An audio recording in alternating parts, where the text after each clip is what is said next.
Hello everyone, एक बार फिर से आप सभी का स्वागत है मेरे इस वीडियो में। मैं हूं दिनेश कुमार और आप देख रहे हैं मेरा YouTube channel English study point.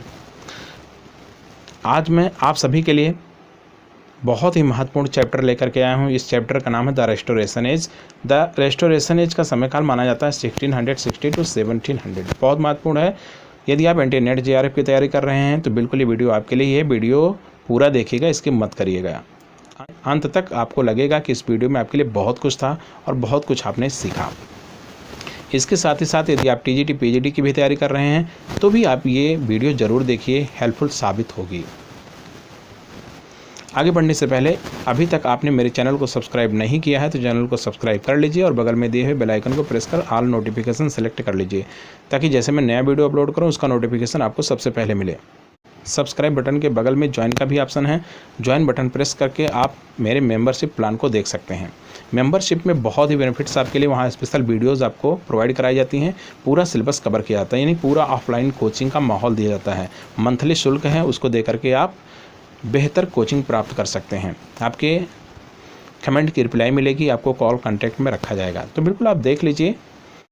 और हाँ, जब भी आप मेरे वीडियो को देखिए तो वीडियो के डिस्क्रिप्शन बॉक्स को ज़रूर चेक करिए। उसमें इंपॉर्टेंट वीडियोस के लिंक रहते हैं जिनको क्लिक करके आप उन वीडियोस तक पहुंच सकते हैं और देख सकते हैं। तो चलिए शुरू करते हैं।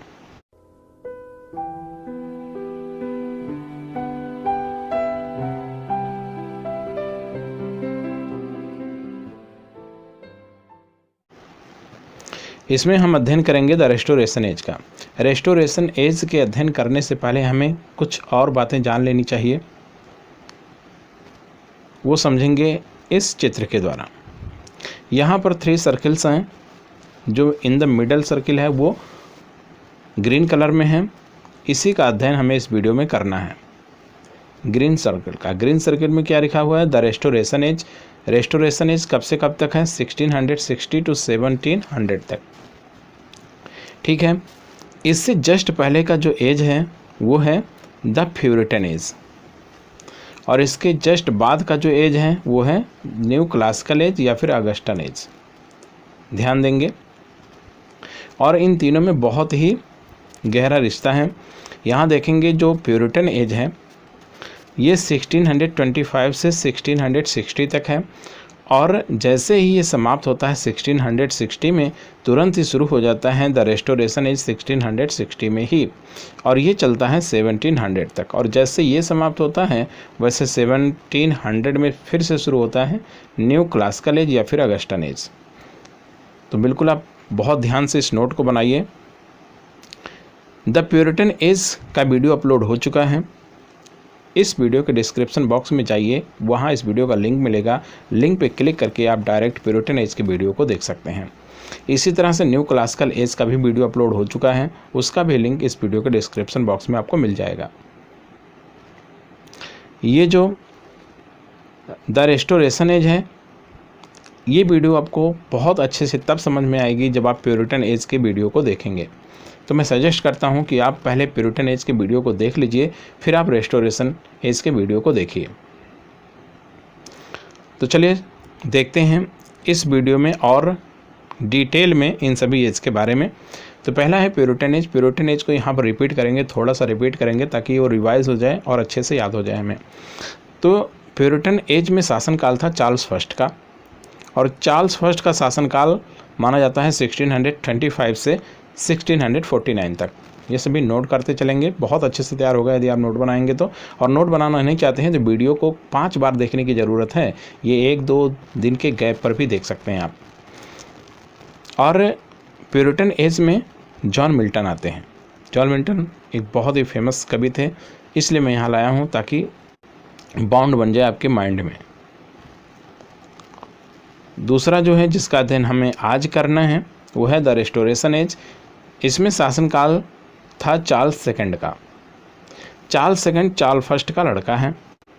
ये चार्ल्स फर्स्ट के बाद गद्दी पर बैठता है, और इसका शासनकाल यहाँ थोड़ा सा मिस हो गया है, एक ही सन दिया हुआ है। चलिए मैं आपको बताता हूँ। इसका जो शासनकाल था वो 1660 से 1685 तक था, चार्ल्स सेकंड का। और इस एज में जॉन ड्राइडन आते हैं द रेस्टोरेशन एज में। यानी जॉन ड्राइडन किस एज से बिलोंग करते थे? तो ये बिलोंग करते थे रेस्टोरेशन एज से। इसी तरह से तीसरा आपका है द न्यू क्लासिकल एज, जिसको अगस्टन एज भी कहते हैं। इसमें शासनकाल था एम्परर अगस्टस सीजर का। इसका शासनकाल माना जाता है 16 जनवरी 27 BC। BC क्या है? बिफोर क्राइस्ट, यानी ईसा मसीह के जन्म लेने के पहले से मतलब है इसको। और कब तक माना जाता है? 19 अगस्त 14 AD। AD का फुल फॉर्म बहुत लंबा है, इसका इंग्लिश में मीनिंग क्या है, इसका सोर्स कहाँ से है, इन सब के बारे में डिटेल्स में मैंने जानकारी दी है द प्यूरिटन एज के वीडियो में। डिस्क्रिप्शन बॉक्स में लिंक है, ज़रूर देखिएगा। और न्यू क्लासिकल एज या फिर अगस्टन एज में जो कवि हैं वो हैं अलेक्जेंडर पोप। अब थोड़ा सा जानकारी हम यहाँ इंट्रोडक्शन में प्राप्त करेंगे रेस्टोरेशन एज के बारे में।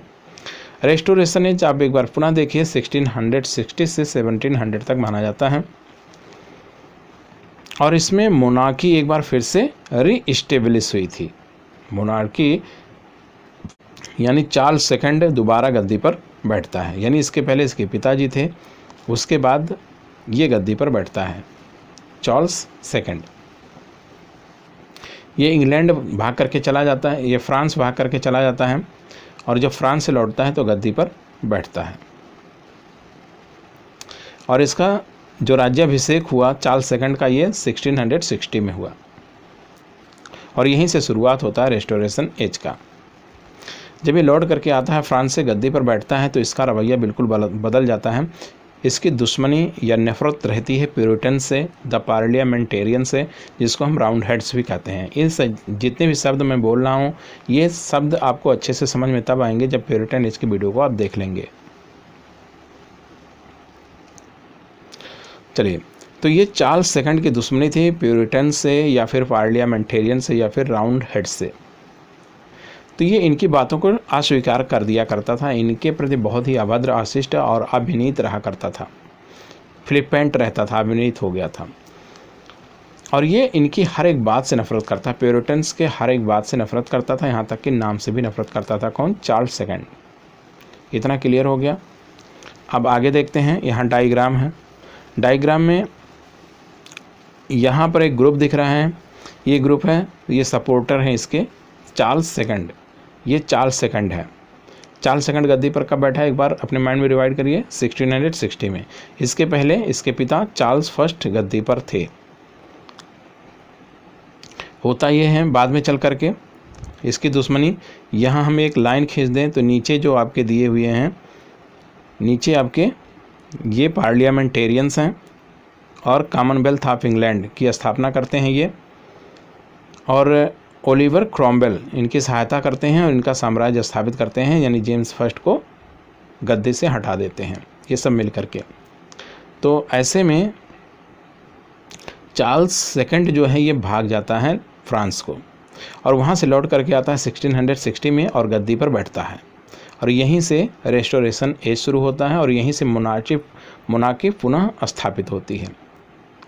अब ये जो चार्ल्स सेकंड है इसका कोई लेजिटिमेट हायर नहीं है, इसका कोई वैध वारिस नहीं है। तो बहुत दूर के रिश्ते में जो कैथोलिक संप्रदाय से बिलोंग करता है, ये इसका ब्रदर लगता है, इसका नाम जेम्स है। ये जेम्स है और ये कैथोलिक संप्रदाय से बिलोंग करता था। ये जो जेम्स सेकंड है, जेम्स सेकंड दो संप्रदाय को बहुत ही सहानुभूति के साथ देखता था, एक है एंग्लिकनो और दूसरा है कैथोलिक। तो ये कैथोलिक से बिलोंग करता था, इसके पास कोई हायर नहीं था, इसलिए इसको राजगद्दी पर बैठाना चाहता है। तो ये सभी बातें, ये जो आपके नीचे दिए हुए हैं, ये पार्लियामेंटेरियन जिनको हम प्यूरिटन्स के नाम से भी जानते हैं, इनका यहाँ पर कोई रोल नहीं है रेस्टोरेशन एज में, ओलिवर क्रॉमवेल का। तो इनको यहाँ से हटा देते हैं। तो ये इसके विरुद्ध थे, इसको गद्दी पर देखना नहीं चाहते थे। कौन? ये पार्लियामेंटेरियंस। तो बीच में विवाद हो जाता है चार्ल्स सेकंड के साथ और पार्टी दो भागों में डिवाइड हो जाती है। जो पॉलिटिकल पार्टी रहती है दो भागों में डिवाइड हो जाती है। एक का नाम रखा जाता है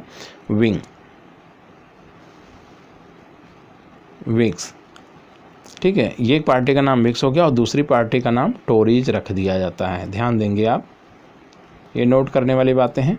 दो भागों में बढ़ जाती है।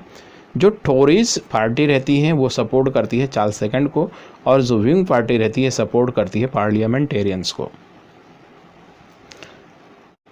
ये पार्लियामेंटेरियंस मिल करके योजना बनाते हैं। अर्ल ऑफ शाफ्टसबरी जो कि संस्थापक रहे थे एंटी कैथोलिक पार्लियामेंट के, ये सब मिल करके इसको गद्दी पर बैठने नहीं देते हैं, इसको एक्सक्यूट कर देते हैं। और इस बात को, इसके गद्दी पर ना बैठने देने को एक नाम दिया गया जिसको बोला गया द एक्सक्लूजन क्राइसिस। बाद में चार्ल्स सेकंड बड़ी होशियारी से इसके पुत्र यानी जेम्स के बेटे जेम्स सेकंड को राजगद्दी पर बैठा देता है, और ये बैठाता है 1685 में। नोट कर लीजिएगा, जेम्स सेकंड को गद्दी पर चार्ल्स सेकंड बैठाता है 1685 में, और यहीं इसके शासनकाल का अंत हो जाता है। अब जब ये गद्दी पर बैठता है तो अत्याचार अपने चरम पे रहता है। प्यूरिटन्स को बहुत सताते हैं ये, और पार्लियामेंटेरियंस की लगभग हार सी लगती है। तो ऐसे में क्या होता है, लेकिन अब यहाँ पर फिगर जो मेन फिगर लगा है असलियत में, यह है विलियम थर्ड का, जो कि एक डच एम्परर थे। अब ये प्यूरिटन्स या फिर पार्लियामेंटेरियंस क्या करते हैं, जब इनकी नहीं चलती है तो ये इससे जा कर के मिल जाते हैं विलियम थर्ड से। और विलियम थर्ड क्या कर देता है, ये इन्वाइट कर देता है, चढ़ाई कर देता है जेम्स सेकंड के ऊपर। इंग्लैंड आता है और चढ़ाई कर देता है। ऐसे में ये भाग जाता है लंदन को और इसकी हार हो जाती है। तो इस तरह से विलियम थर्ड विजयी होता है, और ये अपनी रानी के साथ, जिसका नाम मेरी सेकंड है, के साथ यहाँ इंग्लैंड के गद्दी पर बैठता है और वहाँ के राजा रानी बनते हैं ये विलियम थर्ड और मेरी सेकंड। तो इस तरह से एक बार फिर से पार्लियामेंटेरियंस की विजय हो जाती है, यानी प्यूरिटन्स विजयी होते हैं। तो इन सभी इसके इन्वाइट करने के बाद पुनः मोनार्की को डिमोलिश करने का जो कार्य होता है उसको एक नाम दिया गया, नाम है ग्लोरियस रेवोल्यूशन ऑफ 1688। नोट कर लीजिएगा इसको। तो इस तरह से पूरा शासनकाल जो चार्ल्स सेकंड का था वो ख़त्म हो जाता है। ऐसे ऐसे करके 1700 ईस्वी आ जाती है और पूरा रेस्टोरेशन एज समाप्त हो जाता है। तो इसमें बस थोड़ा सा जानकारी है रेस्टोरेशन एज के बारे में। आगे रेस्टोरेशन एज में कौन कौन से कवि रहे हैं, कौन कौन से लेखक रहे हैं, इन सब की जानकारी मैं दूंगा। इसके लिए नेक्स्ट वीडियो में बताऊंगा। प्यूरिटन्स के जो हार्ड रूल्स रहे हैं, ये चार्ल्स सेकंड गद्दी पर बैठते ही इनको रिप्लेस कर देता है और दुराचार फैलाता है, और जो ट्रेडिशनल हॉलीडेज थे उनको पुनः रीस्टेब्लिश करता है। कौन? चार्ल्स सेकंड जब गद्दी पर बैठता है। कब बैठता है? 1660 ईस्वी में।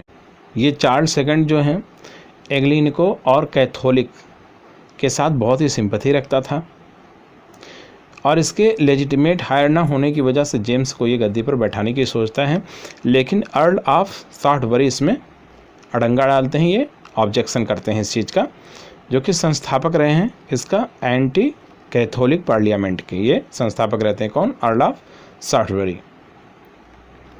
बाद में विवाद बढ़ जाता है चार्ल्स सेकंड और पार्लियामेंटेरियंस के बीच में। तो दो पार्टीज़ का जन्म होता है, विंग्स और टोरीज।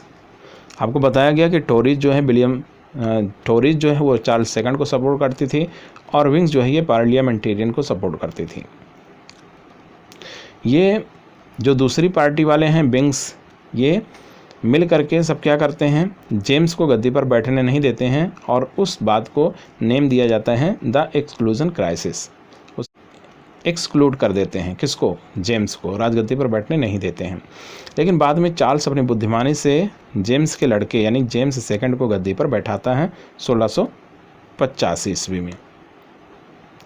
अब पार्लियामेंटेरियंस इस बात से बहुत ही नाराज़ हो जाते हैं, बड़े असंतुष्ट रहते हैं। तो ये जाकर के डच विलियम थर्ड से मिलते हैं, जो कि ऑरेंज नसाउ का सम्राट रहता है। इसको विलियम ऑफ ऑरेंज के नाम से भी जानते हैं, यानी विलियम थर्ड को विलियम ऑफ ऑरेंज के नाम से भी जानते हैं। यहाँ पर देखिए विलियम ऑफ ऑरेंज, और इसकी जो वाइफ थी मैरी सेकंड, ये दोनों विजयी होते हैं, इन्वाइट करते हैं किसके ऊपर? जेम्स सेकंड के ऊपर, और विजयी होते हैं और वहाँ के राजा रानी घोषित होते हैं। तो इस तरह से क्या होता है, the overthrow of James first. Overthrow of James first यानी उसको एक्सक्लूड किया जाता है सिंहासन से, और ये विलियम ऑफ ऑरेंज की मदद से होता है, यानी जेम्स सेकंड को भी एक्सक्लूड किया जाता है। और इस पूरी प्रक्रिया को नाम दिया जाता है द ग्लोरियस रेवोल्यूशन ऑफ 1688। ये बहुत महत्वपूर्ण है। तो इस तरह से समाप्त हो जाता है ये वीडियो यहीं पर। उम्मीद करता हूँ ये वीडियो आपको अच्छी लगी होगी। वीडियो अच्छी लगी है तो शेयर ज़रूर करिएगा, कमेंट करिएगा और मुझे मोटिवेट ज़रूर करिए यदि आपको लगता है कि मैं आपके लिए कुछ अच्छी वीडियोज़ बनाता हूँ, क्योंकि मोटिवेशन बहुत ज़रूरी है। तो इस वीडियो में इतना ही। मिलते हैं नेक्स्ट वीडियो में नई जोश नई ऊर्जा के साथ। तब तक के लिए बाय बाय दोस्तों।